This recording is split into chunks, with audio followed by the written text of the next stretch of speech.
Welcome to flavours and delicacies. இப்போ நாம் செய்ய போகிறது பார்த்திங்கன்னா, இந்த முட்டை இதெல்லாம் பார்க்கும்போது உங்களுக்கு தெரியும், இது ஒரு முட்டையோட சைட் டிஷ் தாங்க. இது வந்து முட்டை சுக்கான்னு சொல்லுவாங்க. ஸோ முட்டை சுக்கா இதுக்கு வந்து இப்போ நான் 3 முட்டை எடுத்திருக்கேன். இது குழந்தைங்களுக்கு தான் ரொம்ப பிடிக்குங்க. அதே மாதிரி சப்புன்னு ஏதாவது ஒரு குழம்பு இருந்துச்சுன்னா இந்த மாதிரி கொஞ்சம் காரம் தூக்கலாம். நாம் வந்து இது ஒரு சைட் டிஷ் ஆக்கலாங்க.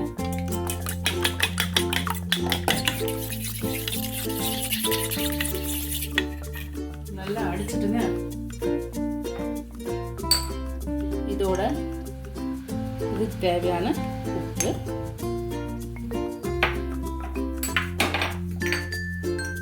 மஞ்சத்தூள், கொஞ்சம் பெப்பர் பொடி, இந்த முட்டைக்கு தேவையான போட்டு நல்லா அடிச்சு விட்டுலாங்க.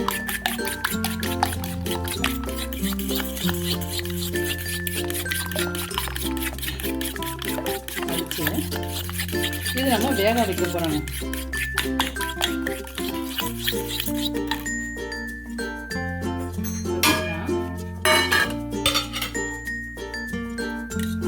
இப்போ இந்த ஊற்ற போகிற இந்த டிஃபன் பாக்ஸில் இந்த முட்டை வேக வைக்க போகிறதுல லைட்டாக நம்ம எண்ணெய் தடவிக்கணுங்க.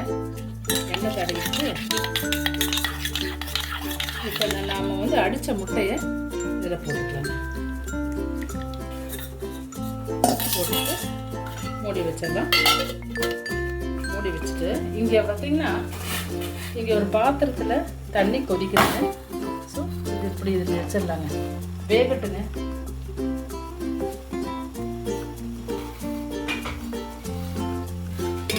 மூடி வச்சிடலாங்க. இந்த முட்டை ஃபஸ்ட்டு நல்லா வேகட்டுங்க. வெந்ததுக்கப்புறம் பார்க்கலாங்க. இப்போ இந்த முட்டை பார்த்திங்கன்னா, நாம் வந்து வேக வச்சுருந்தோம் இல்லைங்களா, அந்த முட்டை இப்போ ரெடி ஆகிடுச்சு. நாம் இது கட் பண்ணிக்கலாம்.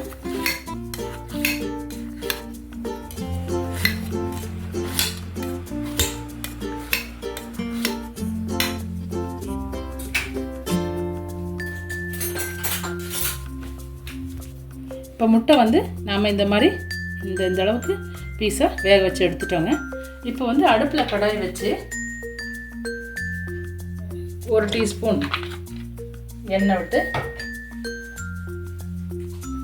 கொஞ்சம் சோம்பு போட்டுக்கலாங்க.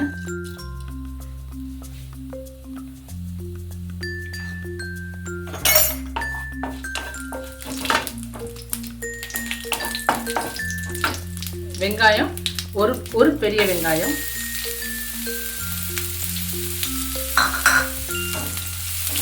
இது கொஞ்சம் லைட் ப்ரௌன் ஆகிற வரைக்கும் வதக்கிக்கலாம். பார்த்தீங்கன்னா இந்த டைம்லேயே கொஞ்சம் இஞ்சி பூண்டு விழுது, இது ஒரு அரை ஸ்பூன் தாங்க.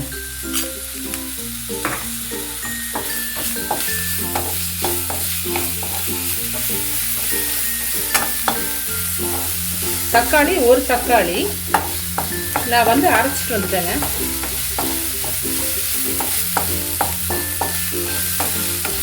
இது வதங்கியாச்சு. இப்போ பார்த்தீங்கன்னா இந்த ஒரு தக்காளி வந்து நம்ம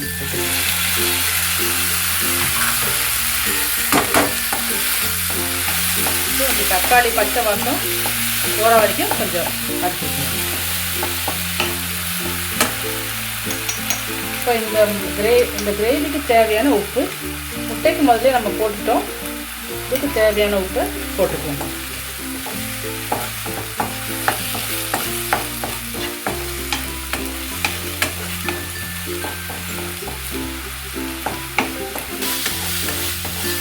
வதங்கியாச்சுங்க. இப்போ இதுக்கு தேவையான பொடியெல்லாம் போட்டுக்கலாங்க. இதுக்கு தேவையான ஃபஸ்ட்டு மஞ்சள் பொடி, மிளகா பொடி ஒரு அரை டீஸ்பூன்,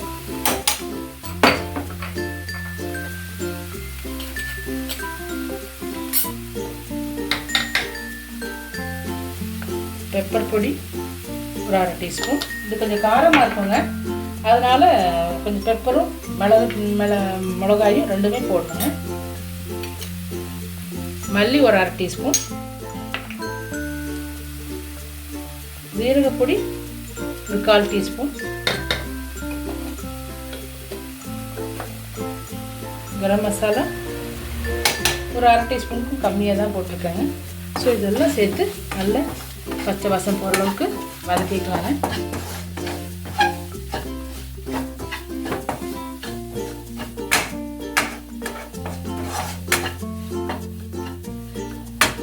இப்போ வந்து கொஞ்சம் தண்ணி ஊற்றிக்கலாம்.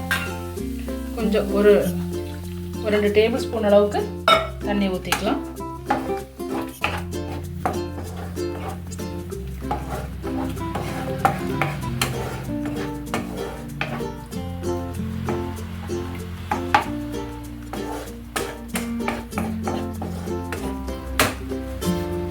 கொஞ்சம் கருவேப்பிலை கொஞ்சம் போட்டுக்கலாங்க.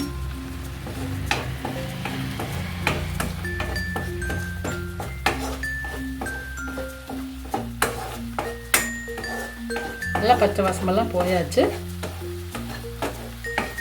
இப்போ நாம் வந்து முட்டை, வேக வச்ச முட்டையை போட்டுக்கலாம்.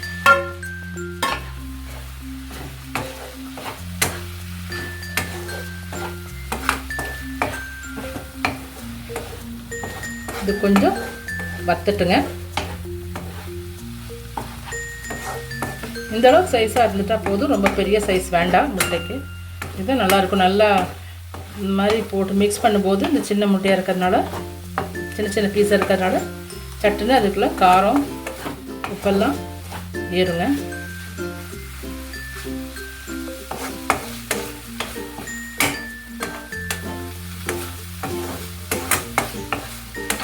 இது அவ்வளோதாங்க ஆச்சு.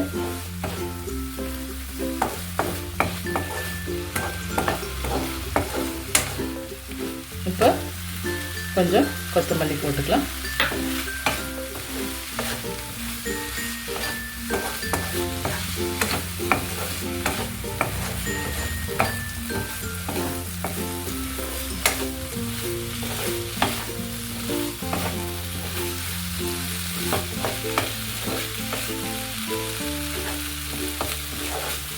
அவ்வளோதாங்க, நீ சர்வ் பண்ணிக்கலாம். இப்போ வந்து நம்மளுடைய முட்டை சுக்கா ரெடிங்க. நாம் வந்து சாதத்தோட ஒரு சைட் டிஷ்ஷாக சேர்த்து சாப்பிட்டுக்கலாங்க. இந்த மாதிரி நீங்களும் பண்ணி பாருங்கள். குழந்தைங்களுக்குலாம் ரொம்ப பிடிக்குங்க. ஏன்னா அவங்களுக்கு சாப்பிடும்போது கொஞ்சம் காரம் கம்மி பண்ணிக்கோங்க. மிளகாத்தூள் கம்மி பண்ணிவிட்டு மிளகுத்தூள் போட்டுக்கலாம், தப்பு இல்லைங்க. அவ்வளோதாங்க. இந்த ரெசிபி நீங்கள் இதே மெத்தடில் செஞ்சு பாருங்கள். பிடிச்சிருந்தா லைக் அண்ட் ஷேர் கொடுங்க, சப்ஸ்கிரைபும் பண்ணுங்கள். அவ்வளோதாங்க. நீ அடுத்த வீடியோவில் பார்க்கலாம். பாய்.